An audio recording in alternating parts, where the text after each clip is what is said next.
All right, man. Hey, so Eric Johnson, thanks so much for taking the time out to chat with 98.7 and ROCKERRAZZI. Appreciate it. Thanks. So House of Blues, when's the last time you've been here? You know, I haven't been here for at least 3 or 4 years. Yeah, It's been a while. Do you enjoy playing the smaller venues? You know, they've got their own thing. I like the House of Blues because they're all wood, so that they get a good tone here. But yeah, they're cool. The one in Chicago is especially nice, and I hear the one in San Diego is really nice. I think I've probably played it before many years ago. They all kind of run together after a while.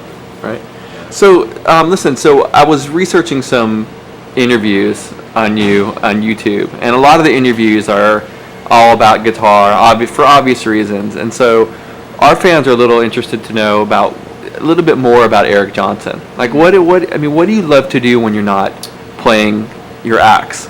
You know, I hang out with my girlfriend and go for hikes, or I love to water ski. I like to be out in the country and hang with friends. Can you shut it off though? Are you one of those guys that can? It's interesting. It takes me a couple days, but after a couple days, I totally shut it off, and I'm like totally in a different mode, and it's good. You know, you get rusty, but it's okay because then you come back with a fresh perspective. What kind of writer are you, Eric? Are you the kind of guy, like if you're on a hike, are things coming to you melodically, or are you the guy that wakes up in the middle of the night? Yeah, you know, it can be different all the time. Sometimes it just comes from like playing around on guitar, and you'll come up with a sound or a riff, and that'll spawn something else. And all of a sudden, you'll synapse to something else. But sometimes it can be an idea.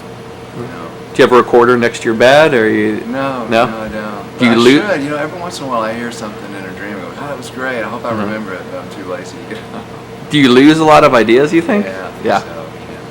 Are you thinking that the ones that you lose aren't shit anyway? You know, it's a good question. I think not necessarily, because I think sometimes maybe the most interesting things we play are when we're just playing, just out of just relaxing and having fun. You know what I mean?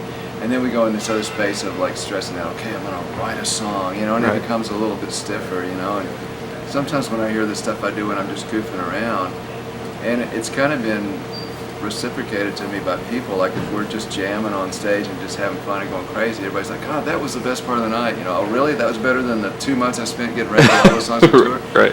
Which maybe it's just because it's less complicated. It's more just right from whatever you're feeling in the moment. So I don't know. I think maybe some of those things that you just let happen sometimes, if you let those slip by, maybe those are the best gems. Right. Rather than spending a lot of time toiling on it.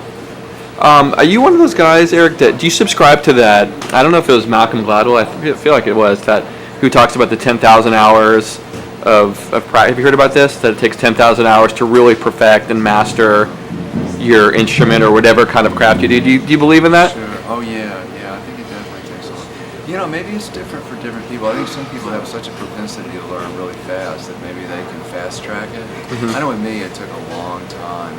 I'm a slow learner, and I have to kind of keep at it.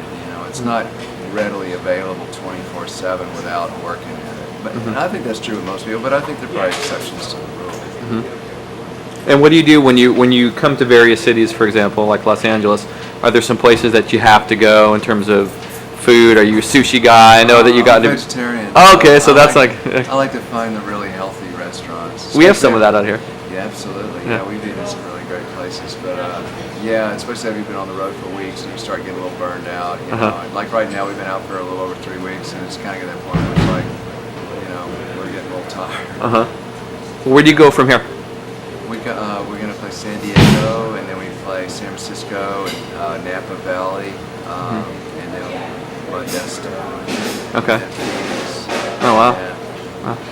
Do your hands ever? And I know people will probably ask you this, but your hand. This is your livelihood, right? Your fingers and your hands. And do you do anything special to take care of any precautions that take care of your? No, not really. But they do get sore, and sometimes I have to get super glue on my hands. Oh really? That's cool. We're getting the drum tech is taking over right now. Your hands aren't insured, are they? I don't think they are. Because David Beckham's right foot is insured.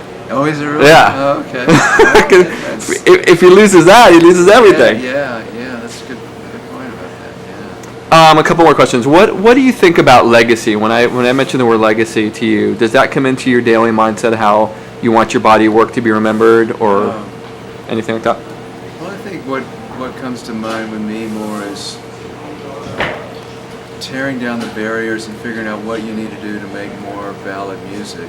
And within that, I'd love it to be a vehicle of very strong, dynamic guitar.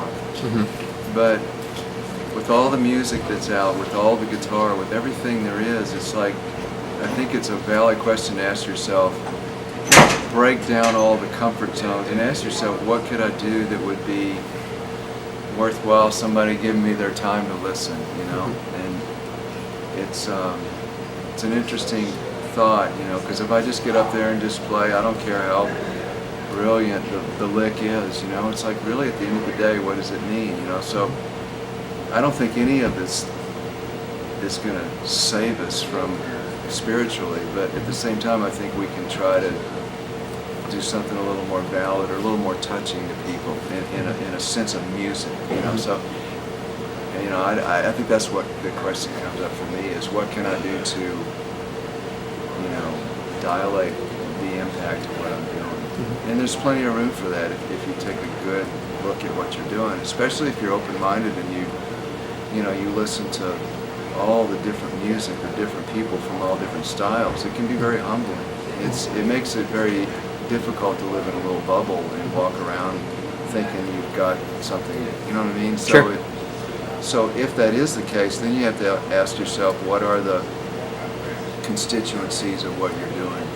And I can't think of a better one than to make powerful music that connects with people. And, within that, the sky's the limit with how great you can make the guitar, but that should be part of the ingredient. It shouldn't be what you ride your coattail of notoriety on. You mentioned listening to various other styles of music. When you're not listening to your own mixes, I can't even listen to a live tape anymore. Oh my gosh! Everybody said, "Hey, that was a pretty good show." You want to hear it? Say, "Well, if it's a good show, I don't want to hear it," because then I'll hear it and I go, "No, that was," you know what I mean? It's like, which is kind of, it's therapeutic to listen to your shows. You need to edit yourself and check in every once in a while. But I'm going through a period now where I don't even want to listen to, you know what I mean? Because your head's like jumped ahead to tomorrow, where you see yourself doing this new thing that's different, but you're still playing in today. So if you hear something, it's gonna be, oh, that's the way I sound today. I want to get to tomorrow where it's more awesome, Are you really that critical though when in the recording process too? Are you too critical? Really? And that's why it takes me so long to make records. Right. I do it over and over and over, and then I pay the price. Oh, I finally get it just right, but then there's not enough of that soul power. So that's something I'm looking at now. I just finished cutting a couple of new tunes in the studio, and my whole deal of doing it was like, you know what? I'm gonna go back. I'm gonna just cut it live. Cut it live, and it was difficult and it was challenging, but I have a new take of a song that I cut live in the studio, and I played it with people. They're like, man, that's not as beat to death as your other stuff, but I'm actually enjoying it more. So Right. It's a lesson for me. I think the thing with musicians, you just stay open so that you can receive those little messages and lessons that are like knocking at our door, because they'll just make us a better musician. Let me finish that question. What do you like to listen to when you're just chillaxing at home? Music. Yeah. I like some of those new weird guitar groups like Precious Fathers or Explosions in the Sky. It's interesting stuff because they've taken the guitar and they're doing something totally different with it. More like atmospheric, Right. weird, echoey stuff. And the guitar didn't quite sound like a guitar, because I don't know where else to go with, blasted with the distortion and just, it's like, Sure. as soon as you hit that first lick, gang, it's like, oh, that's the sound I've heard 5 million times. Right. So those guys, it's interesting what they're doing. I don't think I think there's other things too, because I still want to figure out how to bend the guitar sound, but do it in a more like, like John Coltrane or